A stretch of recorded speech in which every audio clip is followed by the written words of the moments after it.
अस्सलामुअलैकुम नाज़रीन, उम्मीद है आप सब खैर खैरियत से होंगे। आज मैं आपसे इंतहाई आसान आलू का सालन बनाना सिखाऊंगा। आप देखेंगे कि मज़ेदार और आसानी से आलू का सालन कैसे बनेगा। ये दानेदार मसाला कोई चिकन या बीफ के लिए नहीं बना, ये आलू के सालन के लिए बना है। आइए देखते हैं कि ये आलू का सालन कैसे बनेगा और इसके लिए हमें क्या क्या चाहिए। जी नाज़रीन, किचन में आपको खुशामदीद कहता हूँ। इंतहाई आसान आलू का सालन बनाना सिखाने जा रहा हूँ। जो कुकिंग सीख रहे हैं उनके लिए बहुत ही आसान रेसिपी है।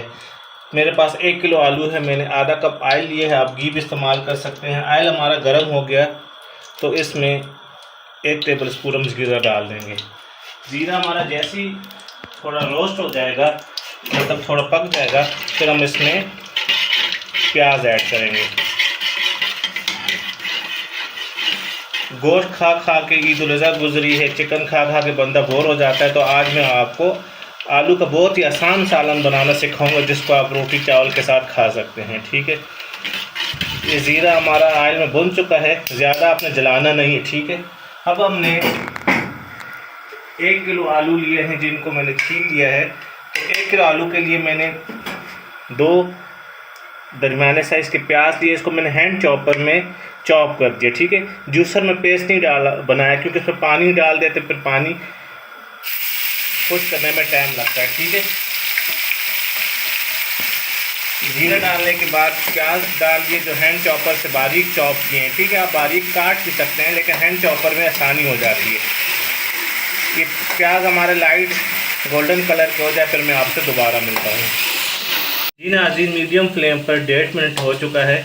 आप देखें प्याज ने अपना कलर चेंज कर दिया है। एक चीज़ आपने जहन में रखनी है, आप जब भी सब्ज़ी बनाएं प्याज को बहुत ज़्यादा डार्क नहीं करना, क्योंकि प्याज सब्ज़ी का एक कलर ख़राब कर देता है। सब्ज़ी काली काली होती है और टेस्ट भी जला जला आता है। बस इतना आपने प्याज ना बहुत डार्क करना है ना बहुत लाइट रखना है। ठीक है, अब इस स्टेज में मैं इसमें टमाटर ऐड करूँगा।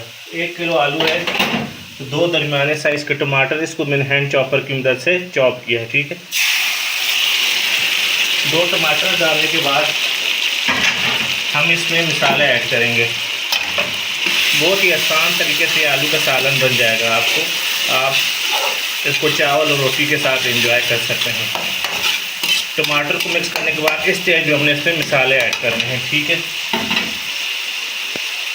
सबसे पहले हम इसमें कुछ धनिया पाउडर ऐड करेंगे। 2 टेबल स्पून हमने तकरीबन इसमें कुछ धनिया पाउडर ऐड किया है। लाल मिर्च मैं कम रखूँगा क्योंकि बच्चे खाएंगे। आधा टेबल स्पून लाल मिर्च पाउडर,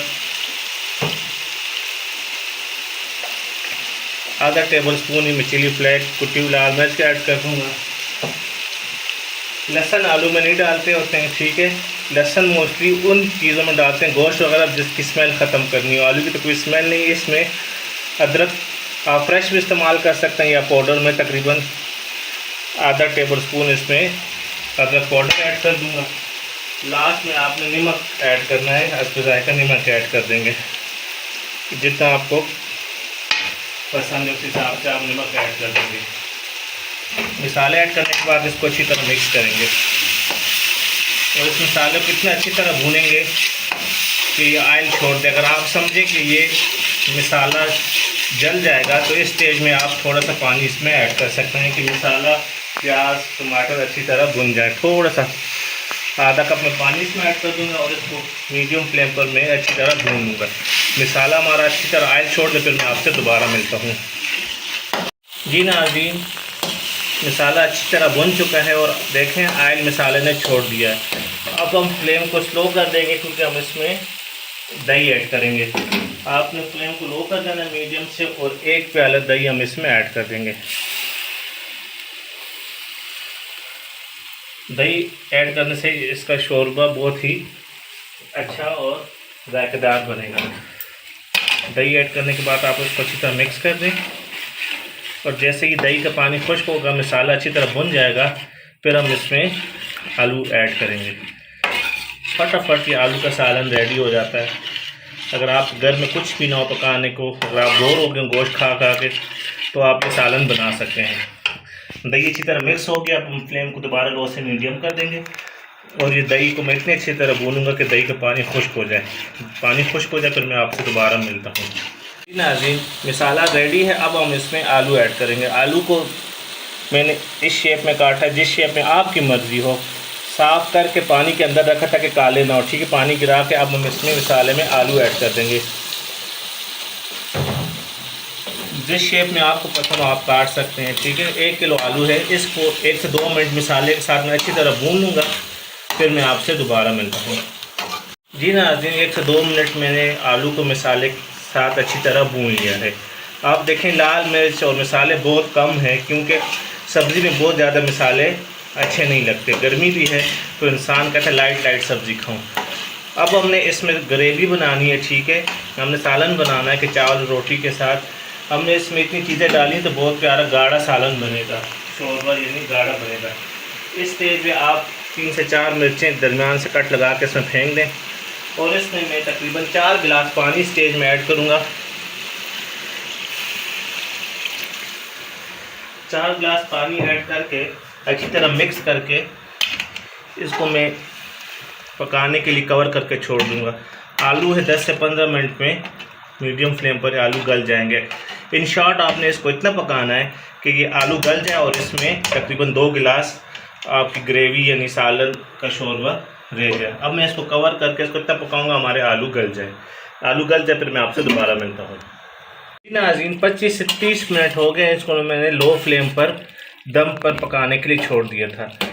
अगर आपको जल्दी आप प्रेशर कुकर में भी 8 से 10 मिनट में आलू पका सकते हैं। अब आप आलू चेक कर लें, ये देखें आलू आसानी से गल चुका है। जितना शोरबा यानी जितना सालन आपको चाहिए उस हिसाब से आप इसमें यखनी छोड़ सकते हो, सॉरी पानी छोड़ सकते हैं। मुझे इतना गाढ़ा चाहिए तो मैं और इसको खुश्क नहीं करूँगा।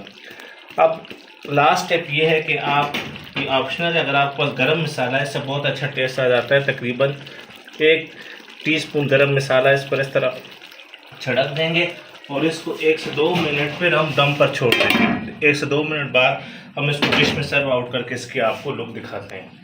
जी नाज़रीन, ये है आज की हमारी रेसिपी आलू का सालन की फाइनल लुक। आप देखें कितनी दानेदार इसकी ग्रेवी बनी, ये देखें। आप मेरे बताए हुए तरीके पर आलू पकाएंगे तो लोगों को बहुत पसंद आएगा। उम्मीद है ये रेसिपी आप ज़रूर अपने घर में ट्राई करेंगे। इस दुआ के साथ मैं आपसे इजाज़त चाहता हूँ कि अल्लाह पाक आप सबके वालिदैन को लंबी ज़िंदगी और सेहत दे, और जिनके वालिदैन फ़ौत हो चुके अल्लाह उनको जन्नतुल फिरदौस में आला मकाम अता फ़रमाए। अल्लाह हाफ़िज़।